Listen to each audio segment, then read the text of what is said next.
ഞങ്ങള് 14 ദിവസത്തെ ഇവിടുത്തെ സ്റ്റേ കഴിഞ്ഞ് പോവുകയാണ്. നുർവ വെൽനസ് സെന്ററിന് ഞങ്ങൾക്ക് വണ്ടർലാൻഡ് എക്സ്പീരിയൻസ് ആയിരുന്നു.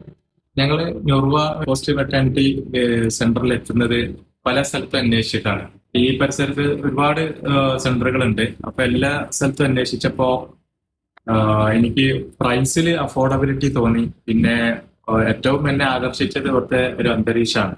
ഒരു നല്ല കാറ്റും വെളിച്ചമുള്ള ഒരു അന്തരീക്ഷത്തില് നല്ല കാം ആൻഡ് ക്വയറ്റ് ആയിട്ടുള്ള ഒരു സ്ഥലമാണ്. അങ്ങനെയാണ് ഇവിടെ കുറച്ചും കൂടെ താല്പര്യപ്പെട്ട് അന്വേഷിച്ചപ്പോൾ എനിക്ക് അത്യാവശ്യം നല്ല പാക്കേജ് തന്നു. ആ പാക്കേജിൽ അത്യാവശ്യം നല്ല അട്രാക്റ്റീവ് ആയിട്ടുള്ള ഒരു പാക്കേജ് ആയിരുന്നു. അപ്പൊ അത് ഓപ്റ്റ് ചെയ്തു. പിന്നെ 14 ഡേയ്സ് ഇവിടെ നിന്നു. നല്ല എക്സ്പീരിയൻസ് ആയിരുന്നു. സ്റ്റാഫുകളായാലും ഇവിടെയുള്ള പിന്നെ ഭക്ഷണമായാലും ഒക്കെ നല്ല എക്സ്പീരിയൻസ് ആയിരുന്നു.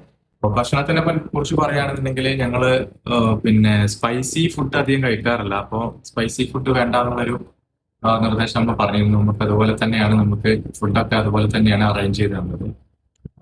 പ്രത്യേകിച്ച് ഈ സമയത്ത് പിന്നെ പുതിയ കുഞ്ഞുങ്ങളുണ്ടായ സമയത്ത് സ്പൈസി ഫുഡൊന്നും കഴിക്കാൻ പാടില്ല എന്നാണ്. അപ്പൊ അത് നമ്മൾ പറഞ്ഞു. അതിനനുസരിച്ചുള്ള ഫുഡൊക്കെ തന്നെയാണ് തന്നത്. നല്ല ഒരു ഫാമിലി അറ്റ്മോസ്ഫിയർ ആയിരുന്നു. അതായത് ഒരു ബിസിനസ് അപ്രോച്ച് അല്ല, ഒരു ഫാമിലി അപ്രോച്ച് ആയിരുന്നു.